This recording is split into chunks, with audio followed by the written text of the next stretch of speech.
자, 마태복음 오늘 5장 우리 산상수훈 네 번째 의에 줄이고 목마른 자 그 부분을 같이 한번 살펴보도록 하죠. 자, 마태복음 5장 1절서부터 12절까지 또 같이 한번 읽어보고 말씀을 같이 나눠보도록 할게요.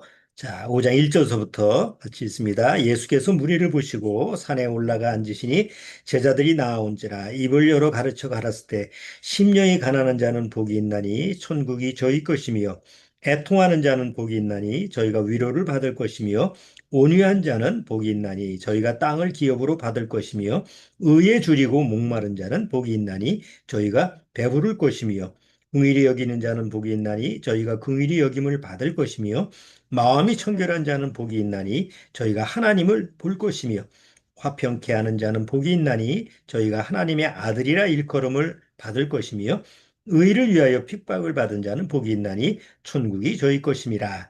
나를 인하여 너희를 욕하고 핍박하고 거짓으로 너희를 거스르는 모든 악한 말을 할 때에는 너희에게 복이 있나니 기뻐하고 즐거워하라. 하늘에서 너희의 상이 큼이라. 너희 전에 있던 손자들을 이같이 핍박하였느니라. 잠깐 기도드리고 오늘 같이 말씀을 살펴보도록 합니다.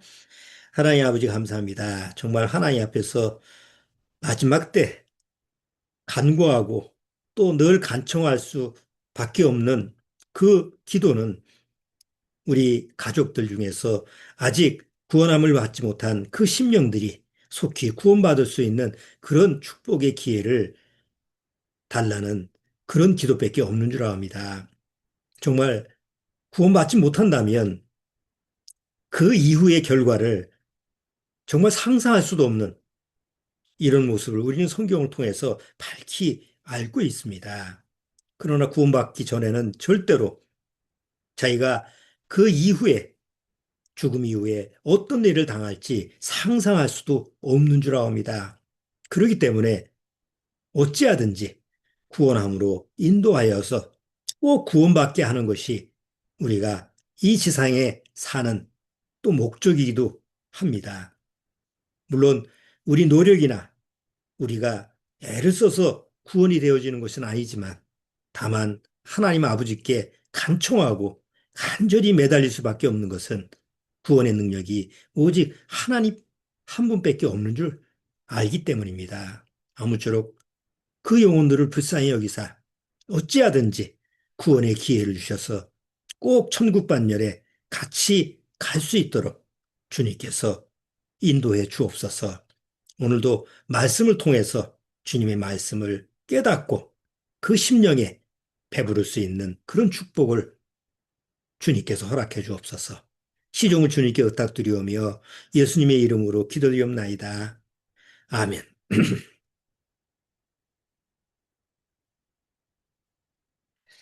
자, 오늘 하나님의 예수님이 그 산상수훈에서 제자들한테 가르쳐 주신 말씀, 그걸 산상순이라고 하는데 그 일곱 가지 복 중에서 우리 네 번째 복에 대한 의에 줄이고 목마른 자가 무슨 의미인지 또 배부르게 한다라고 하는 뜻이 나한테 어떻게 적용이 되는 것인지 그런 부분을 우리 같이 한번 살펴볼게요. 어, 의라고 하는 것은 뭐 우리가 한자어로 옳을 의자 다 아실 거예요. 의라고 하는 것은 옳다라고 하는 거죠. 자, 세상에서 어떻게 사는 것이 옳은 것일까요? 참 그 쉬운 그 뭐 대답이 아니에요. 트럼프가 지금 이란하고 전쟁을 벌이면서 이란을 거의 그냥 쑥대밭으로 만들고 있는데 그게 과연 옳은 일일까요? 그러면 이란을 그냥 가만 놔두는 게 옳은 일일까요? 좀 쉽지 않은 일이죠. 세상의 사람들은 물론 이렇게 나름대로 그걸 옳게 보는 경우도 있고 틀리게 보는 경우도 있어요.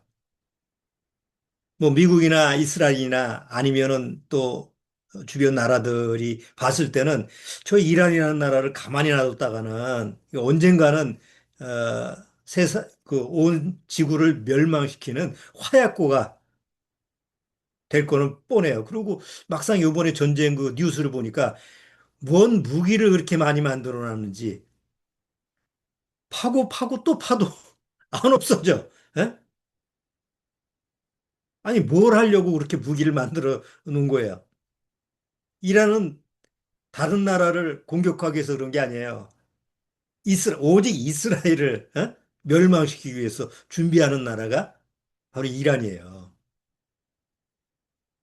그러면 이란이라는 입장에서는 그 이스라엘을 그냥 원수처럼 여기고 어떻게든지 좀 멸망시키는 이런 부분인데 또 이란 편에서 보면 그 이스라엘이 위협적인 존재니까 늘 자기들을 위협하는 그런 존재니까 자기들 입장에서는 저 이스라엘을 없애는 게 옳은 일이죠.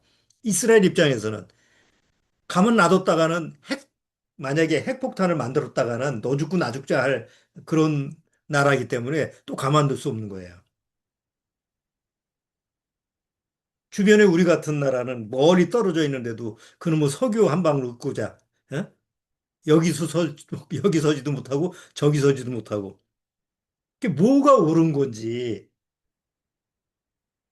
쉽지 않죠. 그 세계 정세에 맞춰서 움직여지는 게. 그렇잖아요. 여러분 뉴스 볼 때마다 그러지 않습니까? 여기는 옳다고 그러고 저기는 틀리다고 그러고. 아니 세상사가 다 그래요. 과연 세상에 우리가 개인적으로 살 때도 어, 어떻게 사는 게 옳은 삶이죠?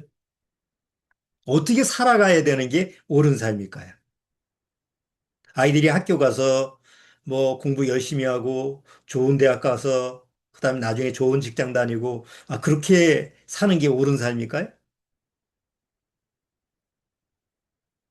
그러면 사고 치고 그냥 공부도 안 하고 그 결국은 또 나쁜 짓 하고 그런 거는 틀린 삶이고 오직 사람들이 보기에 바르게 행하고 이런 게 옳은 삶일까요? 또 사실 그렇지도 않잖아요. 공부만 열심히 해서 공부 잘한다고 해서 결과가 좋은 건 아니니까. 또 뭐 학교에서 농땡이 부리고 공부 안 하는데 그냥 게임만 그냥 오직해서 나중에 성공하는 아이들이 있죠. 공부는 하기 싫은데 운동만 잘했어. 그 나중에 뭐 유명한 축구 선수가 되고 뭐 그렇게 많지는 않지만 간혹 가다 있지만 그렇게 성공하는 모습을 보면 세상에서 봤을 때도 과연 뭐가 옳은 거지? 그걸 정의 내리기가 쉽지가 않은 거예요. 보통 그냥 국어사전적인 의미로 보면 의라고 하는 것은 도덕적으로나 우리가 실제 삶에서 바르게 살고 다른 사람이 보기에 뭐 이렇게 정당하게 이렇게 옳게 사는 게 이게 의인의 삶, 의롭게 사는 삶이라고 그러고 또 좀 의로운 행동, 뭐 세상에서 의인이라고 그러잖아요. 그 의로운 행동을 하면 길 가다가 뭐 누가 저 쓰러졌는데 심장 멈췄는데 이제 시민들이 합세해서 살렸다든가 차가 뒤집어졌는데 합세해서 그걸 사람을 구했다든가 다 그런 모습이 의로운 행동이니까 사람들이 상식적으로 생각할 때는 그런 것이 의인의 어떤 의로운 모습이 아닌가 이렇게 이제 생각을 하고 넘어가죠. 그렇지만 성경에서 의롭게 산다라고 하는 거 성경에서 의인이라고 하는 것은 전혀 세상에서 보는 관점하고는 전혀 달라요. 그래서 많은 사람들이 성경을 볼 때 이게 뭐가 이런 게 의인의 삶이야? 이게 옳은 삶이야? 그 받아들이기가 좀 어려운 부분이 바로 의라고 하는 의인의 삶이라고 하는 것이에요. 그래서 오늘 그런데 어, 예수님이 이 산상수훈에서 의에 줄이고 목마른 자, 단순히 의를 행하고 사는 것, 뭐 이런 얘기가 아니고 어떤 의에 대해서 줄이고 목마른 아주 그냥 간절하게 매달리는 예? 갈급하게 원하는 그런 심령의 자세가 있어야만이 배부를 수 있다라고 하니까 과연 그 의의가 무엇이냐? 예수님의 의도가 뭐냐라고 하는 것을 우리가 한번 좀 주목해 볼 필요성이 있다는 거죠. 여러분, 보통 세상에서 의인, 뭐, 이런 세상에서 의인이다라고 하는 사람은 나라를 위해서 목숨을 바치거나, 뭐, 옛날 우리 독립투사들, 뭐 이런 그 사람들을 의인이라고 그러잖아요. 그래서 의사라고 그러잖아요. 닥터 말고 의로운 일을 해서 나라를 구하거나 사람을 구했을 때 뭐 윤봉길 의사 이런 것처럼 의사라고 하는 표현을 하잖아요. 그 오를 의자를 써서. 자, 근데 실제로 그런 독립군이라든가 독립을 위해서 애쓰거나 다른 사람을 위해서 희생한 사람들이 그 결과가 어때요? 배부른가요? 아니, 세상에서 오히려 의를 행하거나 아니면 의인이라고 칭함받은 사람의 결과는 그렇게 좋지 않아요. 그러니까 예수님이 여기서 말씀하신 의에 줄이고 목마른 자는 고통을 받아야 되는데 왜 배부르다고 할까? 그러니까 세상적인 논리에서는 맞지가 않는다라는 부분이죠. 그리고 성경에서 딱 하나님이 성경에서는 의인은 없나니 하나도 없다라고 딱 잘라서 얘기를 하시잖아요. 그러니까 세상적인 입장에서 이 사람은 의인이다. 요렇게 옳게 산다. 이런 건 하나님 앞에서 허용이 안 된다는 거예요. 그 왜 안 되는지 그런 원인을 한번 우리가 살펴보는 거예요. 우리가 사사기에 보면 그 이스라엘이 왕이 없었을 때 지도자가 없었을 때 그 당시에 이스라엘 민족이 어떻게 살았느냐 각자 자기 소견대로 옳게 살았더라라고 하는 말이 있어요. 각자 소견대로 마음대로 사는 게 아니에요. 각자 자기 생각대로 옳은 생각대로 살았다 이렇게 표현을 해요. 그런데 그 당시 이스라엘족이 살았던 것처럼 지금 우리가 사는 모습이 어때요? 각자 살아가는 사람들의 삶의 모습이 다 각자 자기 생각대로 자기 옳은 생각대로 사는 거잖아요. 그렇죠? 한 가정에서 아버지는 아버지대로 내가 이게 옳은 거야. 어머니는 어머니대로 이게 옳은 거야. 각자 옳은 거 옳다고 생각하니까 부딪히는 거 아니에요. 여러분, 나라에서 여당과 야당이 왜 싸워요? 각자 옳은 바대로 이게 옳다, 저게 옳다라고 그러는 거예요. 나라와 나라끼리 왜 싸워요? 각자 자기 옳은 소견대로 주장을 하니까 싸우는 거예요. 그렇죠? 온 세상이 각자 옳은 대로 주장을 하고 그거 가지고 부딪히니까 틀린 대로 주장하는 게 아니에요. 각자 자기 옳은 생각을 주장을 하니까 그러니까 나한테 와. 나 그렇게 생각 안 하는데 트럼프가 야, 호르무즈에서 니들 석유 파가지? 우리 지원해. 그러니까 우리나라뿐만 아니라 다 다른 나라한테 뭐라고 그래요? 그거는 옳은 생각이 아닌데 그게 트럼프가 화가 났잖아요. 아니 저것들이 내가 옳다고 생각하는데 안 맞춰줘? 내가 지들한테 얼마나 지들 나라한테 도움을 요청했는데 그게 맨날 인터뷰 때 우리나라 나오잖아요. 뭐 주한미군 주둔해서 보호해 주는데 이런 상황에서 우리 돕지도 않고 그럼 우리 입장에서 볼 때는 아니 그 저거는 옳은 게 아닌데 괜히 가가지고 남의 전쟁 가서 우리 국민들을 군인들을 죽이게 할 수는 없잖아요. 일본도 그렇고 다 그렇게 생각하는 거예요. 그러니까 이렇게 저렇게 해도 각자 자기 옳은 생각이 있으니까 이게 부딪히면서 온 세상이 시끄러운 거예요. 틀린 생각 때문에 시끄러운 게 아니고 각자 자기 생각이 옳은 대로 부딪히면서 시끄러운 거예요. 개인과 개인도 마찬가지 아니에요? 서로 얘기하면서. 나는 이렇게 생각해. 아니야, 그거 틀렸어. 그러면 왜 틀렸냐 하고서 싸우는 거 아니에요. 부모 자식끼리도 마찬가지고, 부부끼리도 마찬가지고. 성경에서는 딱 정의를 내리죠. 의인은 없나니 하나도 없어. 그러면 옳은 사람이 누가 있어요? 없어. 그럼 뭐예요? 오직 옳은 분은 하나님밖에 없어. 오직 옳은 분은 하나님밖에 없어. 그러면 조용해져요. 그렇죠? 만약에 옛날 시대에 냉전 시대에 말이죠. 어? 미국이라는 나라가 어떤 나라였어요?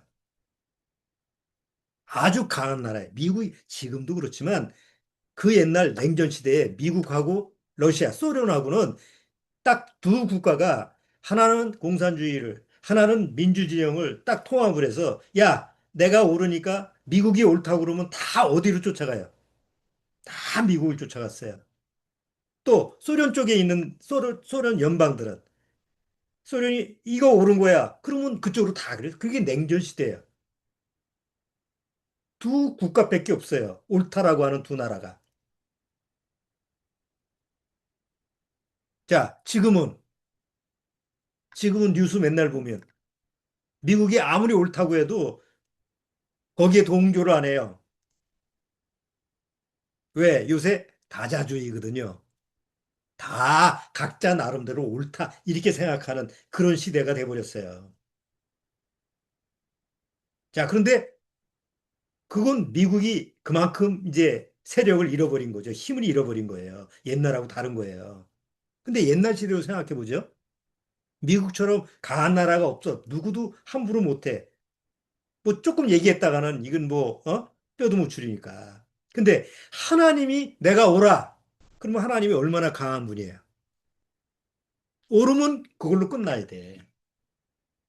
근데 죄로 타락된 다음에 사단은 인간들 속에서 죄인들을 어떻게 세뇌를 시킨 거예요?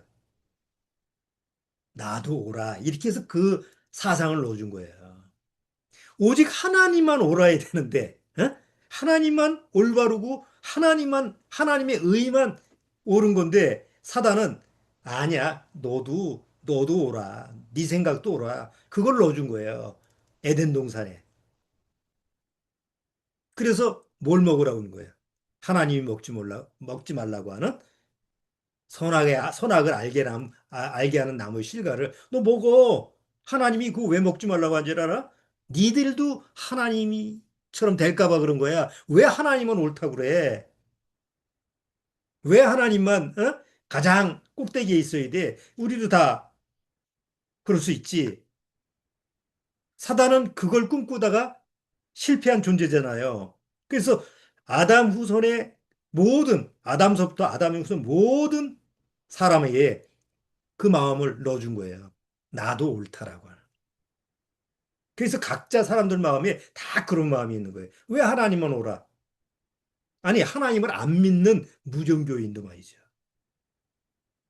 요새 전쟁 나니까 사람들 마음속에서 어떤 생각이 드는 거예요? 하나님이 계시면 이런 전쟁이 왜 나게 하지? 그렇게 마음속에서 반발심을 가는 거예요. 조금 하나님을 좀 알면 자기한테 불리한 환경이나 여건이 안 좋으면 마음에서 하나님에 대해서 뭐라 그래요? 이러시면 안 되죠. 하나님 이러시면 안 되는 거 아니에요? 조금 더 흥분하면 이러시깁니까? 어? 하나님 정말 이럴 겁니까?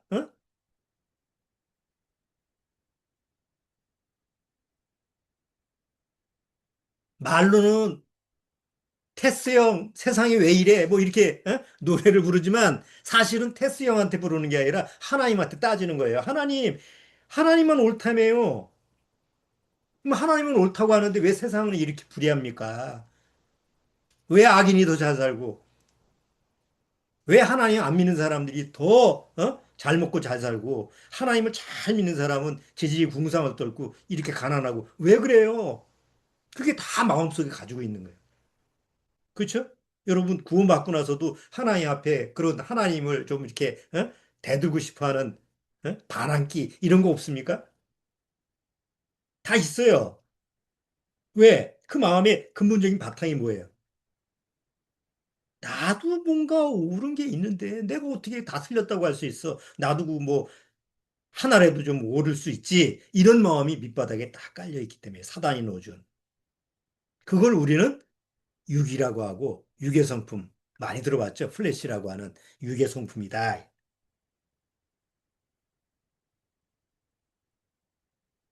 자, 여러분, 오직 하나님만 의롭다라고 하는 것을 하나님은 죄인들한테 보여주셔야 되는 거예요. 인간이 죄로 타락되고 이 세상이 죄로 다 물들었을 때 오직 하나님만 의로우시다.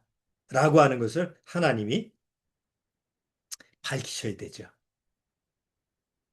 알아달라고 하나님이 옳은 분이야 라고 하는 것을 알아달라고 밝히는 게 아니에요. 하나님이 오직 하나님만 의로우시다라고 하는 것을 알아야만이 하나님 앞에서 구원받을 수 있기 때문에 그래요. 만약에 하나님도 옳고 나도 옳습니다. 절대 구원을 못 받아요. 그렇잖아요. 의인은 없나니 하나도 없다 그러는데, 아니, 난 그래도 하나님 앞에서 좀 옳은 구석이 하나 있어요. 그럼 어떻게 구원받을 수가 있어요? 그러니까 보통 성경에서 그것을 자기 의로 하나님 앞에 나아가려고 하는 자죠. 왜 구원을 받지 못하느냐? 왜 구원받은 모임 속에 오래 있으면서도 구원의 문제가 해결이 안 되느냐? 왜 구원받았다고 했는데도 불구하고 결국 구원이 아닌 걸로 드러나느냐? 여전히 자기 의의를 붙잡고 있기 때문에 그래요. 그 대표적인 예가 우리가 잘 아는 욥안이에요. 욥은 자기가 모르는 게 딱 하나가 있죠. 자기 의의를 붙들고 산다라는 거. 그건 절대 자기 자신이 그렇다는 걸 몰랐잖아요. 그러니까 그거를 하나님이 깨닫게 하기 위해서 하나님은 욥의 모든 것을 빼앗을 수밖에 없었어요. 왜? 그렇지 않으면 절대 자기 의를 놓지 않으니까. 우리 욥기 내용을 쭉 보시면 중간에 욥이 뭐라 그래? 나는 내 이 의를 굳게 잡고 난 내 의를 굳게 잡고 나 마지막까지 나 버티겠습니다. 이렇게 주장하는 얘기가 나와요. 그게 이제 본심이죠. 그러니까 그걸 끄집어내기 위해서 하나님이 재산도 뺏고 그 자식도 다 죽게 하고 다 그 환경을 하나님이 허락하신 거예요. 물론 그것을 한 건 사단이지만 결국 나중에 욥이 깨달은 게 뭐예요? 아, 난 결코 하나님 앞에서 의로운 존재가 아니구나. 오직 하나님 한 분만 의롭구나라는 걸 42장, 43장 이렇게 끝에 가면서 그걸 고백하죠. 하나님. 하나님만 의로운 분입니다. 내가 주제넘게 입을 벌려가지고 하나님 앞에서 또 나도 의롭다고 어? 주장했는데 하나님 나 정말 난 너무 내가 싫어요. 나를 의롭다고 믿고 나를 의롭다고 주장하는 내가 너무 싫어요. 라는 고백하는 장면을 우리가 보잖아요. 그래서 구원이라는 게 뭐죠? 구원이라는 게 내 의를 죽여버리고 바로 하나님의 의를 주시는 게 바로 구원이잖아요. 하나님의 의를 내가 소유하게 하는 게 바로 구원이다 말이에요. 왜? 나를 하나님이 계신 의의 나라에 살게 해야 되니까. 하나님의 의의 나라에 살면 의의 나라는 누구만 갈 수 있어요? 의인만 갈 수 있죠. 그러면 의인이 먼저 돼야 되잖아요. 근데 나는 태어날 때부터 뭘로 태어났어요? 죄인으로 태어난 거예요. 근데 죄인으로 태어나는데 사단은 죄인으로 태어난 나의 안에다가 뭘 넣어줬어요? 나도 오라. 나도 이렇게 사는 게 옳은 방법이야. 내게 오라. 이렇게 항상 하나님 앞에서 나는 옳다라고 하는 생각을 세뇌시켜줘서 그렇게 사는 거야. 자기 소견대로 옳게 사는 거야. 근데 그걸 무너뜨리고 너의 의가 아닌 거짓된 의가 아니고 내가 너한테 주는 내 의를 받아라. 그걸 받은 사람이 바로 구원받은 사람이다 말이에요. 그래서 그 하나님의 의가 이제 내 안에 들어오는 그 과정을 설명하는 것이 바로 로마서야. 뭐 여러분 로마서 내용 잘 아시니까 뭐 짧은 시간에 그 설명을 다 할 수는 없잖아요. 제가 한번 말로 이렇게 표현을 해볼 테니까 잘 기억해 보세요. 나중에 꼭 요번 주에 로마서 1장, 2장, 3장, 4장을 한번 보시면 돼요. 자, 로마서 1장에서는 뭐라고 얘기하느냐면 모든 세상 사람들한테 얘기하는 거죠. 이방인들한테 얘기하는 거예요. 왜? 로마의 대상들이 주로 누구예요? 이방인들이잖아요. 로마 사람들이니까. 자, 로마서 1장에 이방인들한테 얘기하면서 다 너희는 죄인인데 어떤 죄인이냐? 하나님을 마음에 두기 싫어하는 죄인이다. 그래서 하나님 대신 뭐, 우상, 이런 우상을 만들어서 하나님을 영원롭게 하지도 아니하고 감사치도 아니하고, 오히려 아주 그냥 버러져 같은 그런 우상을 섬기는 그런 존재들이 너희들 아니냐. 그리고 너희 안에는 온갖 죄의 모습이 이렇게 쭉 설명한 게 로마서 1장이에요. 잠깐 볼까요? 자, 로마서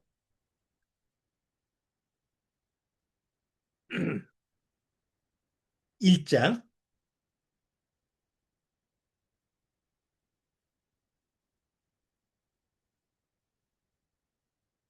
자, 로마서 1장. 28절. 또한 저희가 마음에 하나님 두기 싫어하며 하나님께서 저희를 그 상실한 마음대로 내어버려두사 합당치 못한 일을 하게 하셨으니 곧 모든 불의, 추악, 탐욕, 악이 가득한 자의 시기, 살인, 분쟁, 사기, 악도이 가득한 자의 수근수근한 자에 의해서 이 32절까지 그 안에 온갖 죄를 가지고 심지어 동성애까지 그 당시에 로마 시대에 동성애가 또 뭐 횡행하고 있었잖아요. 그러니까 그런 죄의 문제를 가지고 너희들이 하나님 앞에서 불의한 자 아니냐. 자, 이제 이장에 가서 뭐라고 하냐면 그런 이방인들을 판단하는 유대인들한테 얘기하는 거예요. 아유, 저 하나님 안 믿는 저 이방인 저 개 같은 존재들 이렇게 욕하는 이장에 가서 유대인들 너희들은 뭘 다르냐 하면서 자, 2장 보세요.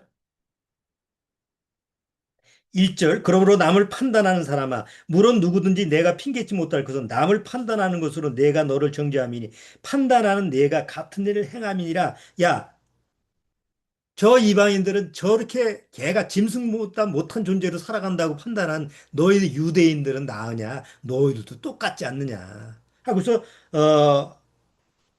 2장에 가서,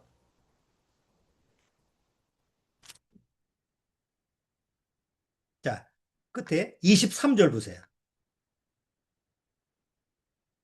자, 2장 23절 율법을 자랑하는 내가 율법을 범함으로 하나님을 욕되게 하느냐 기록된 바와 같이 하나님의 이름이 너희로 인하여 이방인 중에서 모독을 받는도다.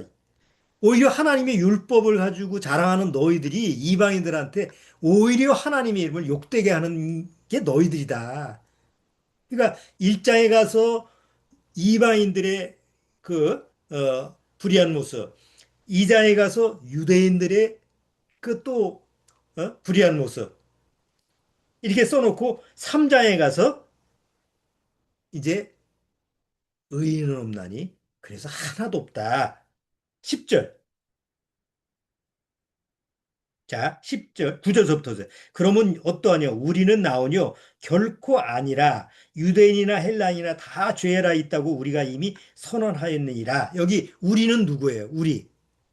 우리는 구원받은 이후에 구원받았다가 하더라도 구원받은 성도라 할지라도 우리 역시 하나님 앞에서 의인이 아니다.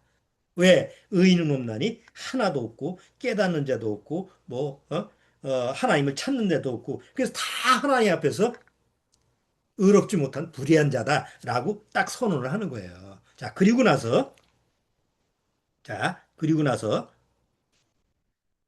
21절 보세요.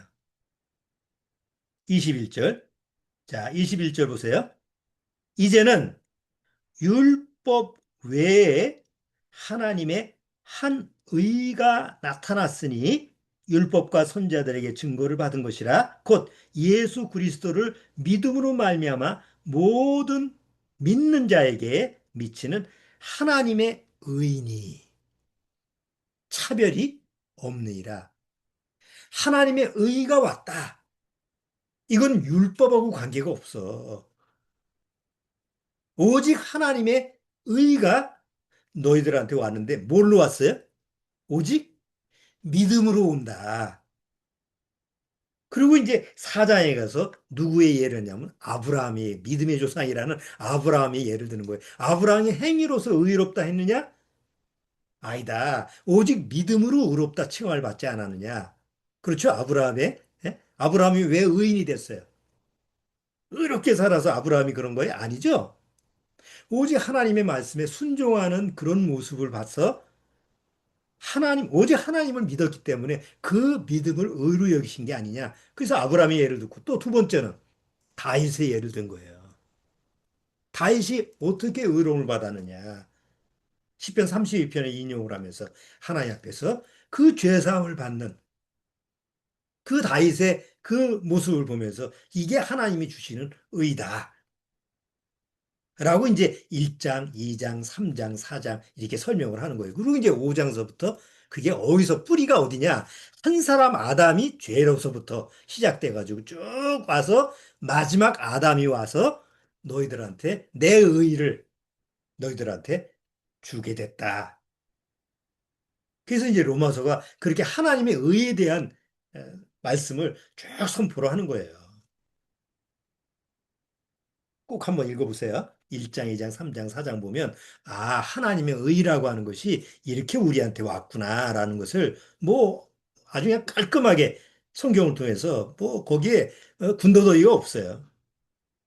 그래서, 아, 오직 하나님의 말씀밖에, 그리고 어떻게 쓸 수가 있어요, 사람이. 자, 하나님의 의가 오직 하나님만 옳다라고 하는 게 드러나려면 먼저 뭐가 드러나야 돼요? 여러분 세상에서도 세상에 정의가 공의가 선포가 되고 그 정의가 드러나려면 우선 뭐가 드러나야 돼요? 온갖 불법과 불의가 드러나야죠. 그렇죠? 아니 어떤 살인범이 잡혀가지고 판사 앞에서 이게 법의 심판을 받는데 법의 심판 아주 공정한 심판을 내리려면 그 죄인 살인자의 뭐가 드러나야 돼요? 죄가 드러나야 되잖아요. 살인은 한 장소, 또 살인한 동기, 또 살인한 뭐 증거물, 증인들 다 이렇게 수집해가지고 이러한 근거로 너는 살인자야. 그래서 뭐 사형을 언도하든지 그렇잖아요. 자, 그렇다면 하나님의 의가 드러나려면 뭐가 나타나야 돼요? 바로 인간의 모든 죄가 불법과 불의, 인간의 모든 그 사악한 모든 것이 드러나야 되는데 그걸 드러나게 하는 게 바로 뭐냐면 율법이다 말이에요. 그래서 하나님이 율법을 주신 목적이 로마서에 나와 있죠. 율법은 죄를 깨닫게 하는 것이라. 왜? 죄를 깨달아야만이 그 죄를 심판하신 하나님이 의롭다라는 게 나타나기 때문에 그런 거죠. 자, 로마서 잠깐 다시 한번 볼게요.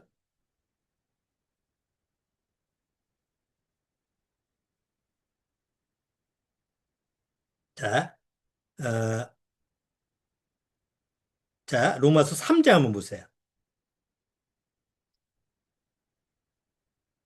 자, 로마서 3장 4절, 4절부터 제가 읽어볼게요. 그럴 수 없느니라. 사람은 다 거짓되되 오직 하나님은 참되시다 할지어다. 이거 하나님만 옳은 분이에요. 할지어다. 기록된 바 주께서 주의 말씀에 의롭다함을 얻으시고 판단을 받을 때 이기려 하심이라 한과 같으니라. 그러나 우리 불의가 하나님의 의를 드러나게 하면 무슨 말 하리요? 내가 사람의 말하는 대로 말하노니 진노를 내리시는 하나님이 불의하시냐? 결코 그렇지 아니하니라. 만일 그러하면 하나님께서 어찌 세상을 심판하시리요? 그러나 나의 거짓말로 하나님의 참되심이 더 풍성하여 그의 영광이 되었으면 어찌나 더 죄인처럼 심판을 받으리요. 자, 하나님이 이 세상의 죄의 심판을 하셔야만이 바로 하나님의 의가 드러난다는 거예요. 여러분, 이 세상이 왜 마지막 때 하나님이 심판해요?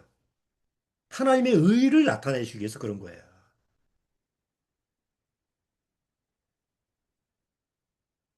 결국 하나님의 의가 완전히 드러난 그 아주 중요한 핵심이 뭐냐면 바로 십자가야. 그렇죠. 십자가가 없다고 생각해 보세요. 인간이 죄로 타락, 사단의 어떤 꾀로 죄로 타락해서 그리고 아담의 후손들이 다 죄인이 돼서 이 세상이 그냥 문명을 아무리 해도 이 모양 이 꼴 돼가지고 망하게 됐어. 그걸로 끝이야.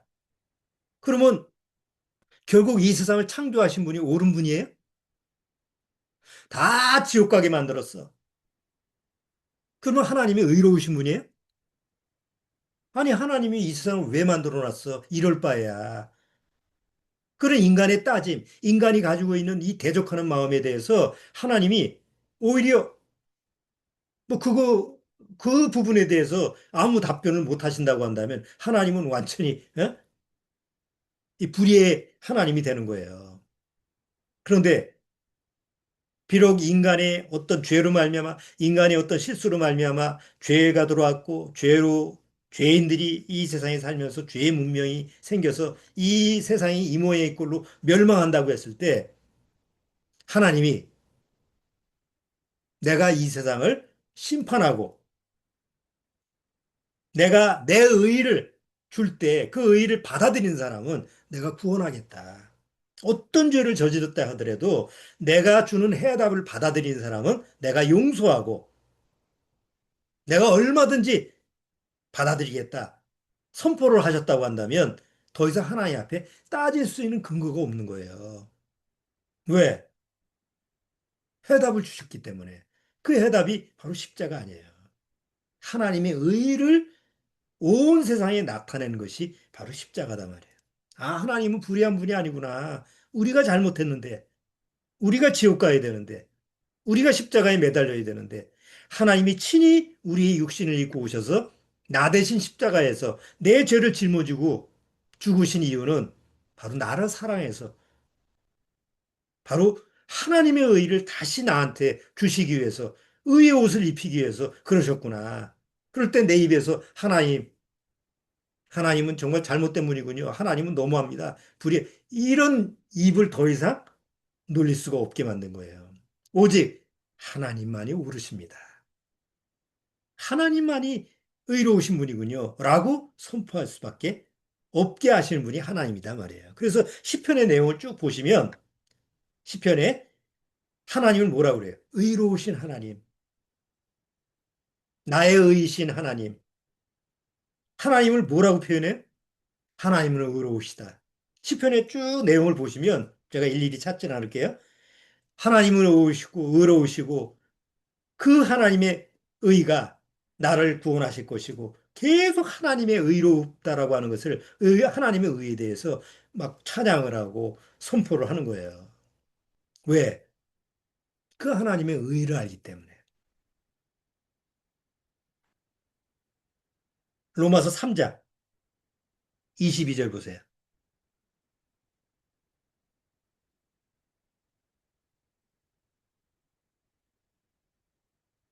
자, 23절. 로마서 3장 23절. 어떻게 내가 하나님 앞에서 의로워지는지 그 방법이 잘 나와 있죠. 모든 사람이 죄를 범하였음에 하나님의 영광에 이르지 못하더니 그리스도 예수 안에 있는 구속으로 말미암아 바로 구속은 십자가에서 예수님이 죽으신 그 공로죠. 구속으로 말미암아 하나님의 은혜로 값없이 의롭다 하심을 얻은 자 될 것이다. 되었느니라. 과거 완료형이에요. 나는 예수님 때문에, 예수님이 십자가 때문에 이제 하나님 앞에서 의롭다 하심을 얻은 자가 되었다. 이 예수를 하나님이 그의 피로 인하여 믿음으로 말미암는 화목제물로 세우셨으니 이는 하나님께서 길이 참으시는 중에 전에 지은 죄를 간과하심으로 자기의 의로우심을 나타내려 하심이니 곧 이때 자기의 의로우심을 나타내사 자기도 의로우시며 또한 예수 믿는 자를 의롭다 하려 하심이니라. 그러니까 내가 구원받았을 때 누구의 의도 드러난다? 나를 하나님이 의롭다고 하시면 나에게 의를 주시면 하나님의 의가 나타나는 거예요. 하나님이 얼마나 기쁘시겠어요. 하나님의 의가 나타나는데. 그러니까 내가 구원받으면 나만 기쁜 게 아니다 말이에요. 마치 내가 자식을 낳았을 때 그 기쁘듯이 바로 하나님이 한 영혼이 태어났을 때 하나님의 의가 동시에 나타나기 때문에 나도 의인이 되고 하나님의 의가 나타나기 때문에 하나님도 기뻐하시는 거다 말이에요. 자, 그런데 23절 보세요. 27절. 그런즉 자랑할 때가 어디뇨? 있을 수가 없느니라. 무슨 법으로냐? 행위로냐? 아니라 오직 믿음의 법으로니라. 그러므로 사람이 의롭다 하심을 얻는 것은 율법의 행위에 있지 않고 믿음으로 되는 줄 우리가 인정하노라. 그래서 자랑할 게 없는 거예요. 왜? 내 행위로 의로워진 게 아니라 하나님이 예수 그리스도를 통해서 그 피로 말미암아 나를 의롭게 해줬기 때문에 나는 하나님 앞에 감사할 수밖에 없는 거죠. 오직 의인은 이 방법 말고는 아니잖아요. 그래서 내가 뭐가 된 거예요? 하나님 앞에서 의롭다 함을 얻었으니까 하나님이 나를 죄인이라고 이제 부르지 않고 뭐라고 부르는 거예요? 의인이다. 아니, 의인이란 오를 의자에다가 사람인이잖아요. 그러면 의로운 사람이 된 거죠. 근데 전에는 어떤 사람이에요? 죄인이니까 죄의 사람이었잖아요. 옛사람은 죄의 사람이에요. 근데 새 사람은 의인, 의사람, 의를 가지고 있는 사람이에요. 그러면 내가 왕이에요. 근데 아들을 낳았어요. 그러면 그 아들이 뭘로 살기를 바래요? 내가 왕이면. 아니, 같은 왕이, 예? 왕으로 살아야지. 내 다음, 그 왕위를, 보위를 이어받을 왕으로 살기를 원하지, 이제 종으로 살기를 원하진 않잖아요. 하나님이 의를 가지고 계시는 의로우신 하나님이라고 한다면, 그래서 나한테 의를 줬다고 한다면, 하나님은 의를 줬다고 한다면, 하나님은 내가 뭘로 살기를 원해요? 구원받고. 또다시 죄인으로 살기를 원해요. 의인으로 만들었으니까 의인으로 살기를 원해요. 하나님은 의인으로 살기를 원한단 말이에요. 의롭게 살기를 원하는 거예요. 그러면 어떻게 사는 게 의롭게 사는 거예요?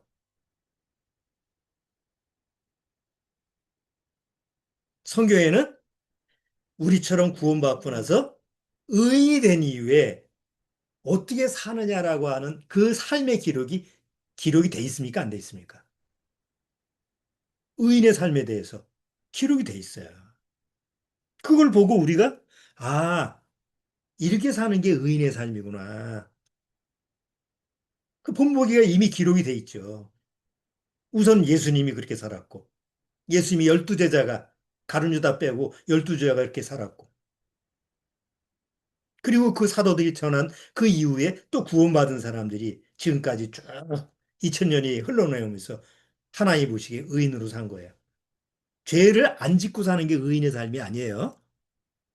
육이 있는 동안 죄를 안 짓을 수는 없잖아요. 그런데 죄에 질질질 끌려다니는 게 아니고 죄에 대해서 싸우고 승리하고 그리고 의에 대해서 사는 삶을 성경은 여러 각지에서 여러 사람의 모습, 왕도 있고 거긴 노예도 있고 여러 귀족도 있고 천민도 있고 여러 신분의 사람이 나타나는데 그 각자 주어진 환경에서 어떻게 의인의 삶을 살았느냐라고 하는 것이 성경에는 자세히 기록되어 있다는 거죠. 그러니까 뭘 읽어야 돼요? 그들의 삶이 기록된 성경을 읽어야만이 그 방법이 나오는 거죠.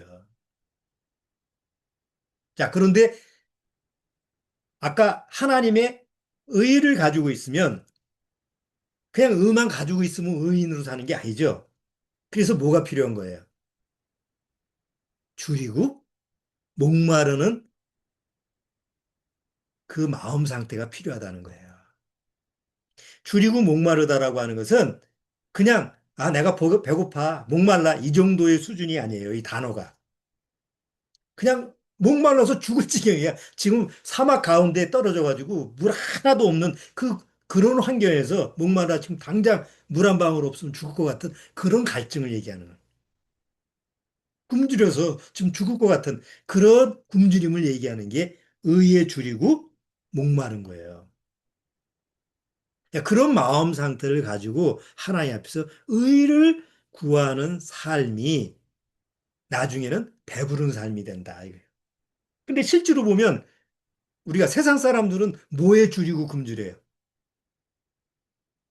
육에 속한 거. 가장 행복을 위해서 줄이고 굶주리잖아요. 돈이 많으면 행복할까? 뭐가 많으면 행복할까? 결혼을 하면 행복할까? 또 아이를 낳으면 행복할까? 계속 세상적으로 행복을 찾기 위해서 줄이고 굶주리는데 그걸 채워봐야 역시 또 줄이고 굶주려.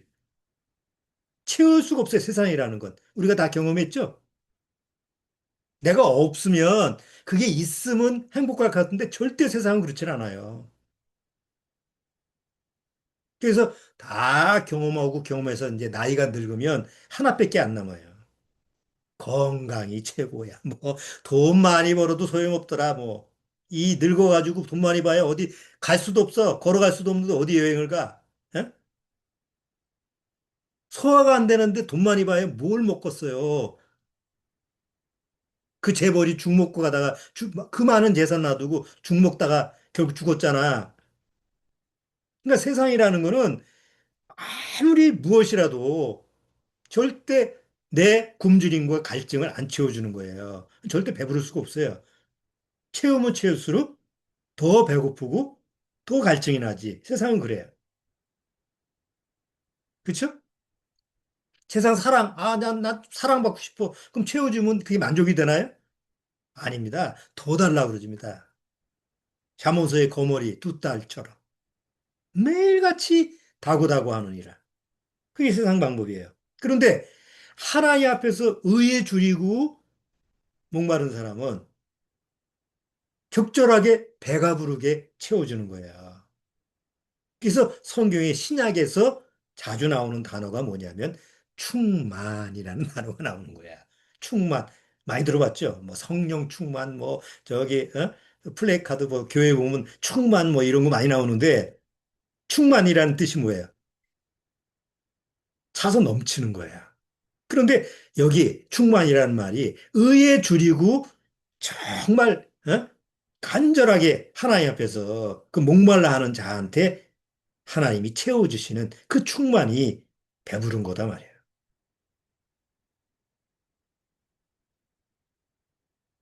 이미 아까도 얘기했지만 의에 줄이고 아주 그냥 알증나는 사람이 채움을 받는 그 예가 우리 성경에 다 나와 있다고 그랬죠. 사도 바울 한번 얘기 들어볼까요? 빌립보서 3장. 빌립보서 3장.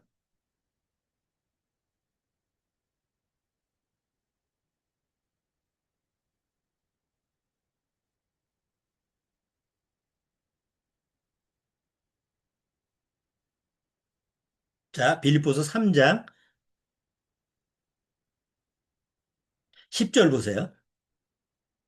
빌립보서 3장 사도 바울의 예를 한번 들어보는 거예요. 3장 10절. 9절부터 읽어볼게요. 그 안에서 발견되려 함이니 내가 가진 의는 율법에서 난 것이 아니요 오직 그리스도를 믿음으로 말미암은 것이니 곧 믿음으로 하나님께로서 난 의라. 내 의는 하나님께서 난 의다. 라고 하면서 그 다음에 뭐라고 얘기하냐면 내가 그리스도와 그 부활의 권능과 그 고난에 참여함을 알려하여 그의 죽으심을 본받아 어찌하든지 죽은 자 가운데서 부활에 이르려 하노니 내가 이미 얻었다 함도 아니요 온전히 이루었다 함도 아니라 오직 내가 그리스도 예수께 잡힌 바 된 그것을 잡으려고 쫓아가노라. 여기 사도 바울의 자세가 구원받았으면 끝이야. 이게 아니다 말이에요. 오직 믿음으로 난 의를 받았기 때문에 나는 이게 다 얻었다 함도 아니에요. 난 이제 끝났어. 이게 아니고 하나님이 주신 의에 대해서 더 굶주리고 더 갈증나는 그런 모습으로 나는 계속 쫓아간다. 하나님이 나를 배부르게 할 그 순간까지 난 부지런히 쫓아가겠다라는 이런 마음의 자세를 가지고 있는 거예요. 근데 그리고 나서 여기 빌립보서 뒤에 한번 보세요. 4장 해보세요.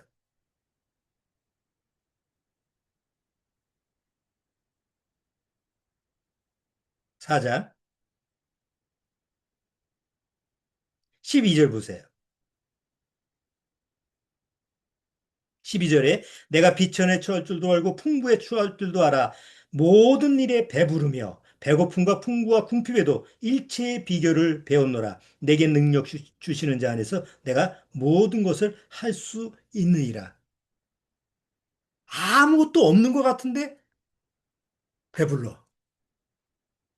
아무것도 주어진 게 없었는데 배가 부르다 말이에요. 그게 충만이라는 거예요. 여러분, 그런 게 없으면 세상에서 살기가 어려워요. 그렇죠? 근데 구원받은 사람은 뭐가 돼요? 물론 세상에서 거지로 가난하게 살 필요는 없어요, 일부러. 근데 일부러 그렇게 사는 게 아니라 그렇게 환경이 됐어. 그럼 그렇다고 해서 나 구원받았는데 이렇게 하나님이 가난하게 살이가니까 하나님 너무합니다. 그리고 맨날 불평불만하고 하나님 앞에서 그렇게 따지고 그게 행복한 거예요? 아니죠. 오히려 이런 환경 여건 속에서도 내 안에 만족되는 충만함이 있지. 하나님이 이렇게 배부르게 해주시네. 이런 걸 누리는 사람이 충만이 무엇인지를 아는 거죠. 사실 배부른 사람은 못 느껴요, 그거는. 원래서부터 배부르면. 근데 배고픔을 아는 사람은 그 채워진다라는 게 뭔지를 아는 거잖아요. 심한 갈증을 경험한 사람만이 그 목을 아주 그냥 생수로 채워주는 그 시원함을 깨닫는 거하고 똑같은 거예요. 그래서 하나님의 하나님의 의로우신 하나님이 나를 이렇게 채워주시는구나라고 하는 것을 그 맛을 알게 되면 점점 하나님 앞에서 뭘 갈구하느냐 하면 하나님의 뜻을 더 알고 싶어 하죠. 그래서 여기 사도 바울도 지금 3장에서 얘기하잖아요. 하나님의 뜻을 알려하여 무엇인지 알려해서 막 달려가는 거예요. 사막에서 갈증이 나는데 저 멀리 보니까 오아시스가 있어. 그러면 어떻게 할 거예요? 죽을 힘을 해서 달려가잖아요. 하나님의 뜻을, 하나님을 알려해서 막 달려가는 이런 심령의 자세가 있는 사람만이 배부름을 얻을 수 있는 거예요. 호세 선지자가 뭐라고 했어요? 하나님을 알자. 힘써서 하나님을 알자. 힘써서 하나님을 알아야만이 그런 알려고 하는 욕구가 있어야 되는 거예요.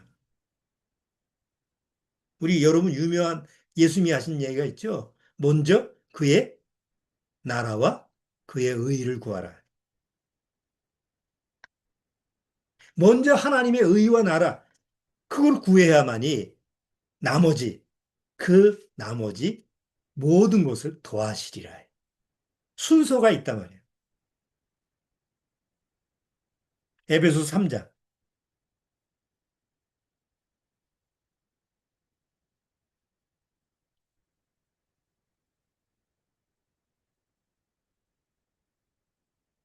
자, 에베소 3장 19절.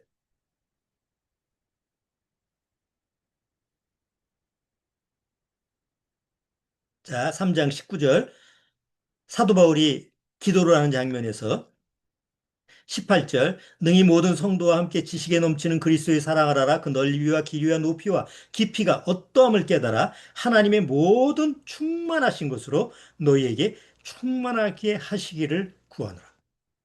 하나님이 주시는 거는 찔끔찔끔 이렇게 주는 게 아니다 말이에요. 하나님의 충만하심으로 충만케 하시를 원하는 거예요. 골로새서 2장.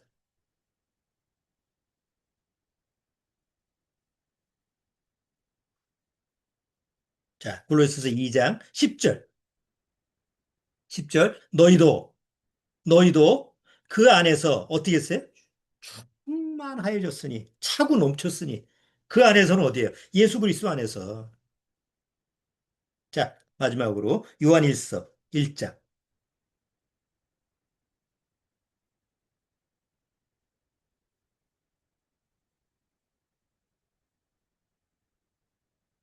자, 요한일서 1장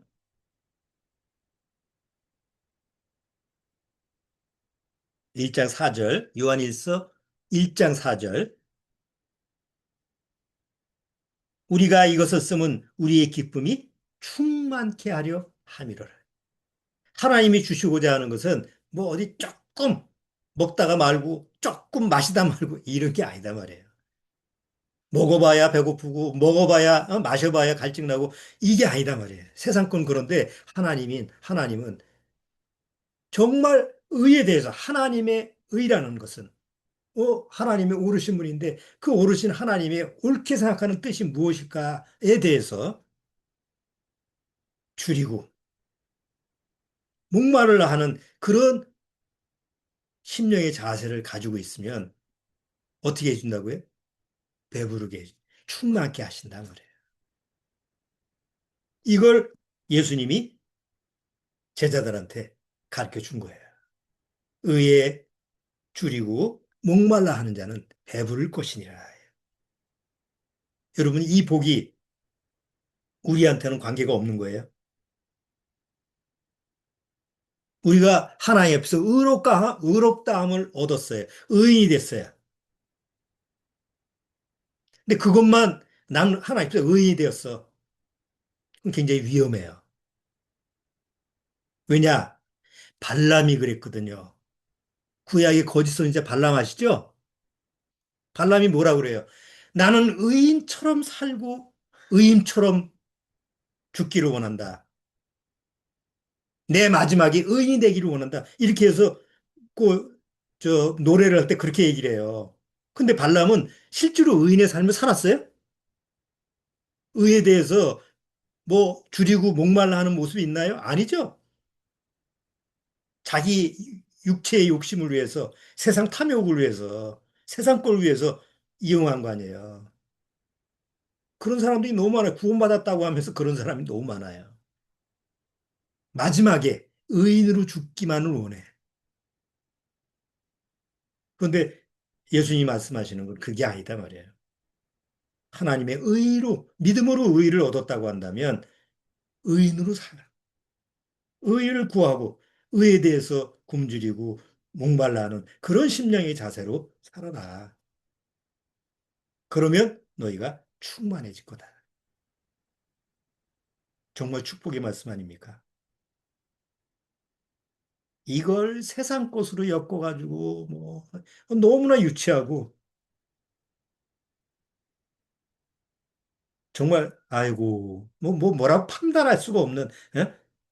그런 수준이 낮은 그런 설교를 하는 사람이 너무 많아요.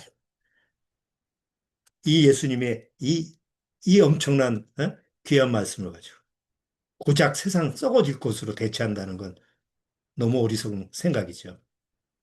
오직 구원받은 사람만이 이 아주 고귀하고 그 거룩하고 하나님이 주시고자 하는 그 놀라운 그 은혜의 축복 이런 부분을 우리가 실제로 경험할 수 있습니다. 자, 오늘 그 네 번째 의에 줄이고 목말라 하는 그 사람이 복이 있으니 바로 하나님이 그를 충만케 하시는 그런 모습을 여러분 마음속에서 잘 묵상을 하시고 이번 주에 꼭 로마서 1장, 2장, 3장, 4장 쭉 읽어보시면서 하나님의 의가 어떻게 나한테 이렇게 쭉 전달이 되는가 다시 한번 되새김질을 해보시기 바랍니다. 자, 오늘은 여기까지 하도록 하겠습니다. 자, 기도하죠. 하나님 감사합니다. 정말 하나님 앞에서 절대로 나는 의로워질 수도 없고 또 의롭게 살 수도 없는 그런 죄인이었습니다. 그런데 하나님이 그 하나님의 의를 예수님을 통해서 믿음으로 나에게 주셨습니다. 이제 내가 이 세상에 살 수 있는 방법은 오직 이 믿음으로 받은 의를 붙잡고 의인으로 살아가는 삶입니다. 의인으로 산다고 하는 것은 죄를 안 지려고 노력을 하고 그냥 죄를 안 짓기 위해서 애를 써가면서 바둥바둥 살아가는 삶이 아니라 오히려 죄에 대해서 담대하게 싸우면서 하나님의 의에 대해서 늘 줄이고 목말라 하는 그런 늘 하나님 앞에 갈급한 심령으로 살아가는 그런 심령의 모습이 바로 의인의 삶이라고 하는 것을 우리가 잘 살펴보았습니다. 아무쪼록 우리가 이 마지막 때 살아가면서 주님이 원하시는 그런 의인의 삶을 주님과 동행할 수 있도록 축복해 주옵소서. 예수님의 이름으로 축원합나이다. 아멘. 자, 마치도록 하겠습니다.